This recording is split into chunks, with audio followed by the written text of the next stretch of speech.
kita, makanan buat roh kita. Satu lagi saya cerita tentang Petrus, karena ini bagian-bagian luar biasa ini mau ditimpali dengan ketika Petrus diproses.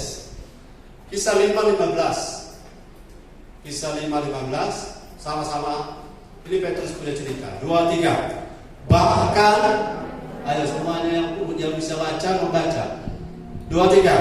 Bahkan mereka membawa orang-orang sakit keluar ke jalan raya dan membaringkannya di atas balai-balai dan tilam, supaya apabila Petrus lewat, setidak-tidaknya bayangannya mengenai salah seorang dari mereka dan kesembuhan terjadi. Bayangan saja menyembuhkan, bayangan Petrus. Apalagi tumpang tangannya, Paulus sapu tangannya, ya, Yesus perkataannya. Bahkan Petrus bersama Yohanes, emas dan perak tidak ada pedekan.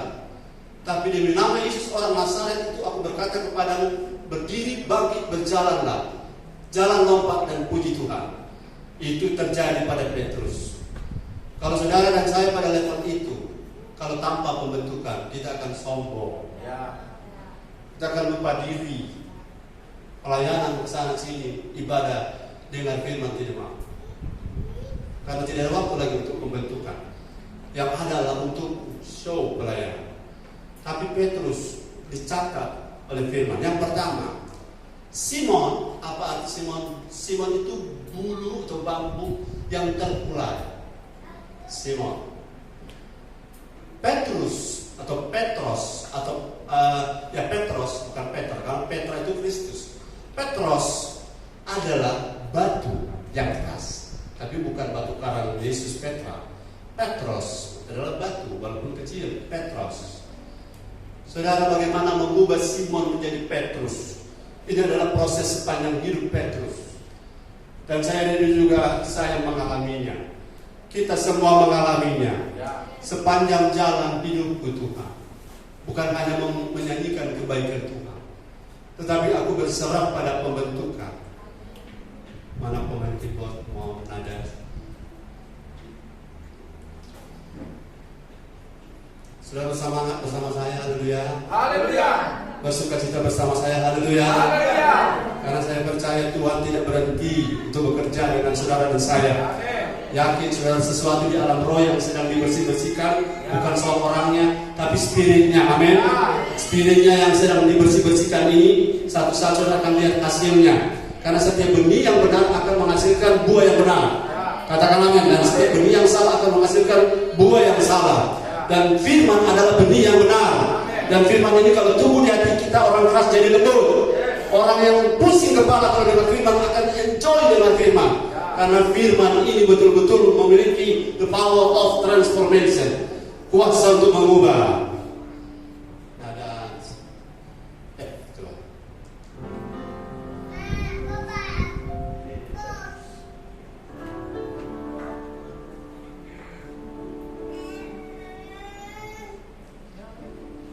Tiada satu pun seperti Kau Yesus. Tiada bandingnya. Tiada satu pun seperti Kau Tuhan. Tiada tandanya. Ini kerinduan Petrus dan kita.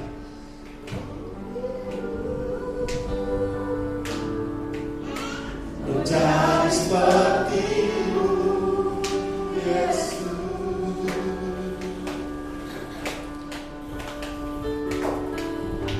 Ku rela dibentuk di tangan-Mu, Yesus.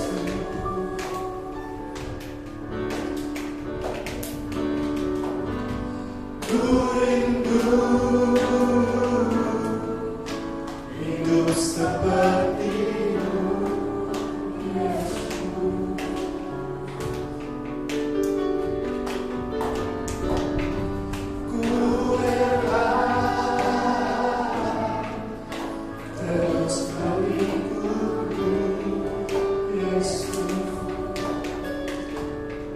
sebab hidupku bukan yang aku raih. Kristus di dalamku, tiada yang lain di dalam hidupku, kalau cinta sejatiku. Petrus, kita semuanya rindu menjadi serupa Kristus. Itulah destinasi tertinggi dari hidup kita.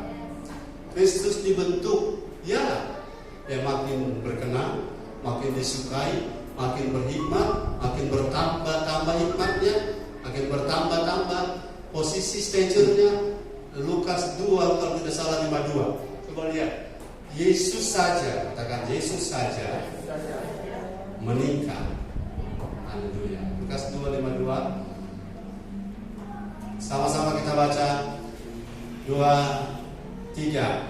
Dan Yesus makin bertambah besar dan bertambah hikmatnya dan besarnya, dan makin berkenan di hadapan Allah dan manusia. Jadi Yesus adalah pola kita. Petrus ikut dia, kita ikut Yesus. Sama-sama Petrus dari Simon, dia dibentuk menjadi Peter, menjadi Petrus.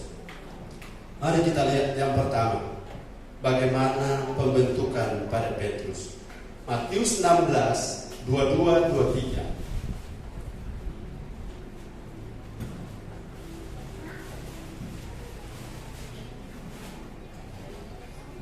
Saya bicara ini, saudara. Saya bicara ini, Petrus bukan pelayan pemula, ya. Petrus adalah, bahkan boleh dibilang, rasul paling senior, rasul paling vokal, rasul paling banyak mengalami mujizat, rasul yang selalu bersama-sama Yesus. Kalau Yesus berdiri dimuliakan di atas bukit, ada 3 yang hadir di bawah serta, yaitu Yohanes, Yakobus, dan Petrus ada situ. Berarti Petrus ini bukan orang biasa. Tetapi lihat apa yang Yesus perlakukan kepada Petrus. Tetapi Petrus, waktu Yesus, sesudah Petrus ngomong, Yesus, engkau adalah Mesias, anak Allah yang hidup. Kan ayatnya ayat 16 loh. 16, engkau Mesias, anak Allah yang hidup. Itu ngomongnya Petrus, tapi inspirasinya by the Holy Spirit oleh Bapa lewat Roh Kudus pada Petrus. Ayat 22, sebelumnya ayat 22, Yesus mau ke Yerusalem. Tahu tujuannya? Untuk mati di sana. Ini agenda, katakan agenda. Kalau Yesus tidak mati di Yerusalem, tidak ada kita hari ini. Kalau Yesus tidak mati di Yerusalem, tidak ada kita hari ini. Katakan haleluya. Terima kasih untuk kematian Yesus. Ayat 22, tapi Petrus menarik Yesus ke samping dan menegur. Bayangkan, Petrus bilang, kita juga kan berjalan di Yerusalem. Kita punya power. Dia menarik Yesus. Menarik ini begini, saudara. Menarik seperti anak kecil yang mau potong jalan. Anak kecil yang mau potong jalan, saudara bilang, adek, potong deh pelan-pelan kemana? No. Kalau anak kecil ada kendaraan mau lewat, anak kecil mau nyeberang sendiri, saudara akan tarik seperti itu. Akan tarik ke sini kau. Masuk ke mati. Petrus melakukan itu pada Yesus. Maksudnya apa? Dia tidak tega lihat Yesus mati, bukan? Secara sosial, secara kemanusiaan, Petrus salah atau benar? Benar. Sebagai seorang anak yang melindungi orang tua rohaninya, dia benar. Dia benar. Sebagai rasul tertua untuk memberikan pertanggungjawaban bahwa Petrus itu harus pastikan Yesus itu aman, baik-baik saja. Dia benar. Tetapi dia salah ketika dia tidak tahu agenda Bapa berbeda dengan agenda Petrus. Agenda saudara total berbeda dengan agenda Bapa. Manusia bukan saudara. Pengen diberkati saja, tapi Tuhan punya agenda, bukan hanya selevel itu. Sebabnya Tuhan masih menahan sebagian berkat karena Tuhan kita mau berubah dulu, baru Tuhan lepaskan yang sebenarnya. Katakan haleluya. Dan Tuhan kiranya Allah menjawab. Dia bilang, Tuhan Yesus, kiranya Allah menjauhkan hal itu. Hal itu tidak sekali-kali akan menimpa engkau. Tidak. Seperti ada sebuah militansi yang besar, yang hebat, saudara memperhitungkan bahwa Yesus ini orang penting, bukan? Yes. Para pengawal pas pampres, saudara bingung waktu presiden turun di Ahmadi, presiden turun di pasar Kerumbasan. Orang bertanya, astagfirullah.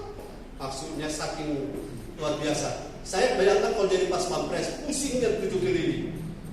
Betul? Bisa terjadi sesuatu. Begitu juga ini pas pampres dari Yesus. Petrus disingkirkan. Tapi Yesus bilang, apa Yesus punya respon? Makasih Petrus. Kalau mana dengan begini kita semua mati di sana. Petrus terima kasih. Karena mana pengawal yang sejati. Petrus terima kasih. Mana kau sayang untuk kita kan? Yesus bilang apa itu ketiga? Oh, yang keras sudah sama-sama. Maka Yesus kembali menekankan kepada Petrus,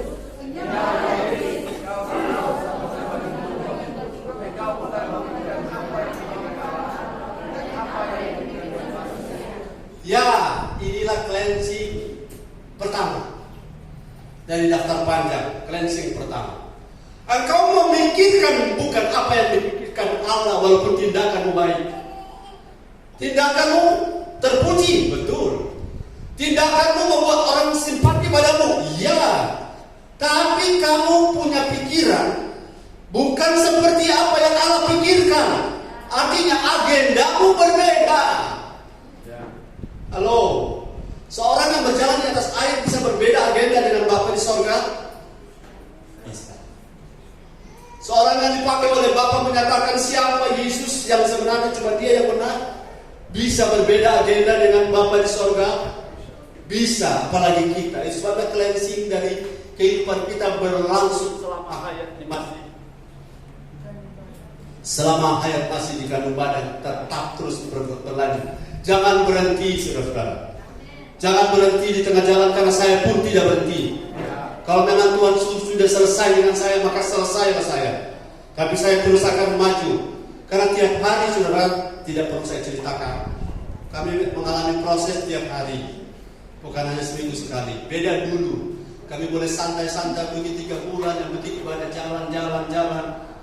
Materinya ada. Dan sekarang akselerasi terjadi. Hampir tiap hari orang bertanya tentang hal yang sebelumnya saya belum pernah jawab. Tapi setelah mereka tanya, tiba-tiba Tuhan kasih penerangan dan saya jawab hanya dalam beberapa menit. Jawabannya telah seperti yang mereka yang Tuhan mau dan seperti yang mereka butuhkan. Haleluya.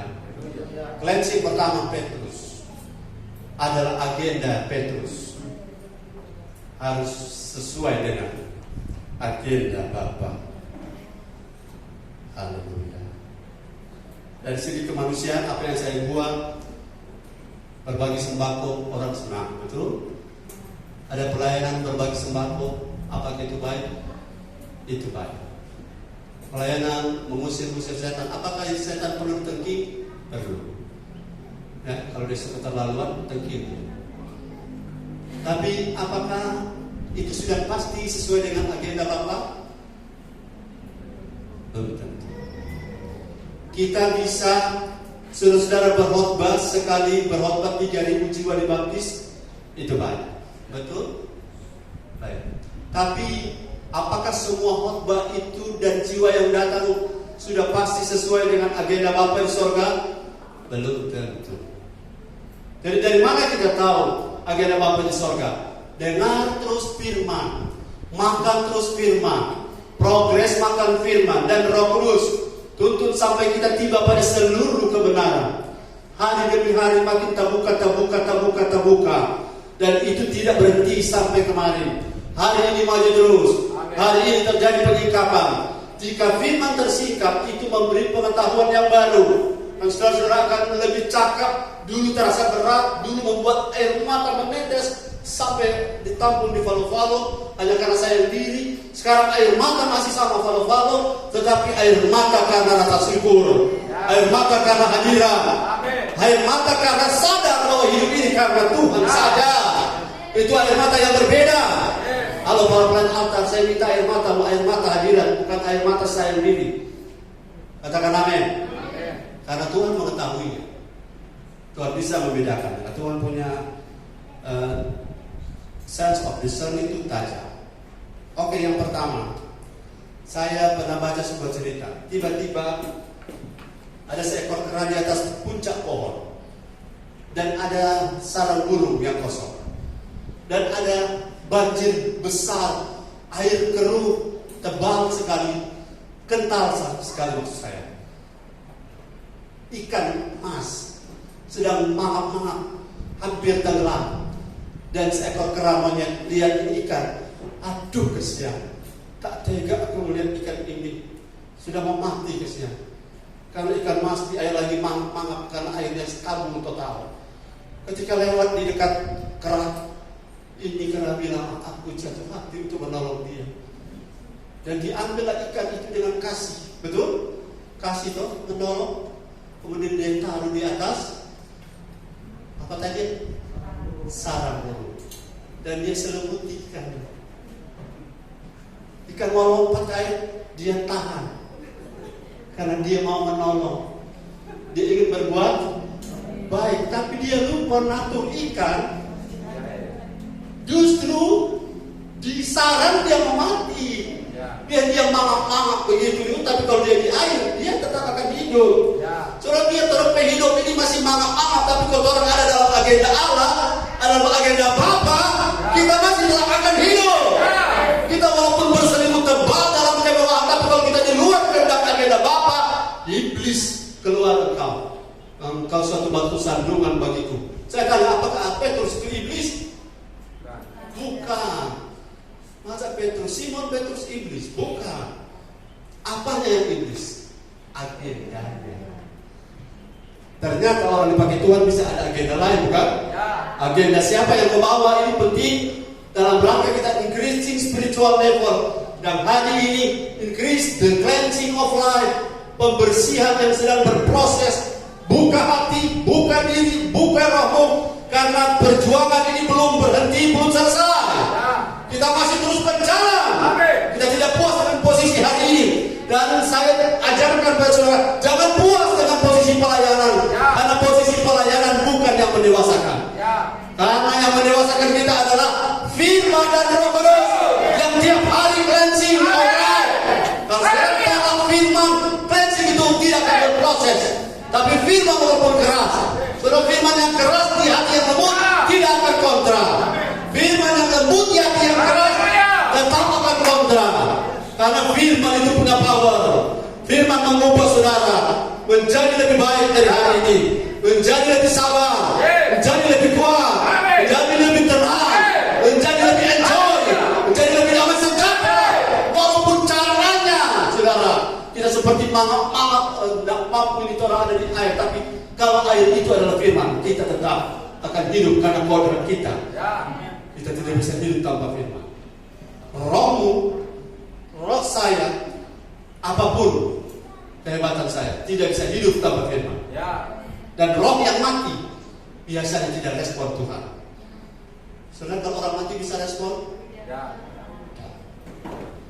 Ada satu tante, Pampa Mara dan Pampa Feto, waktu dia mati, kalau orang keselip gagah-gagah, ada datang untuk Om di Siau, dua kasih make up, sudah paling tarik tante.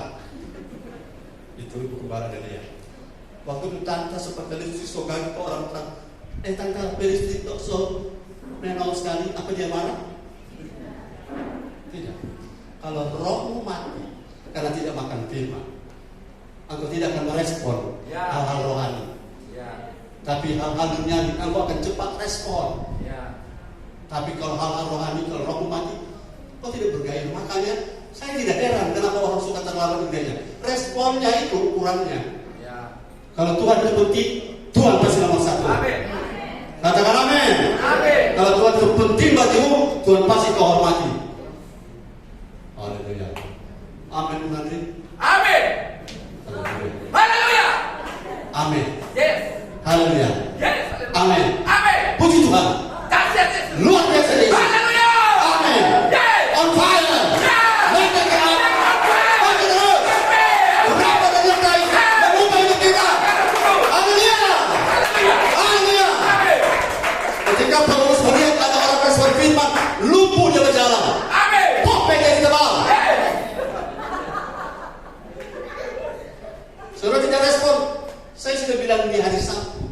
Saya tidak akan fokus pada orang yang tidak mau.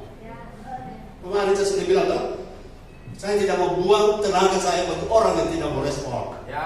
Karena Tuhan pasti melakukan sesuatu. Entah Tuhan yang membawa saudara atau Tuhan ganti orang yang respon. Katakan haleluya. Haleluya. Karena pekerjaan Tuhan itu Tuhan punya. Ya. Yes.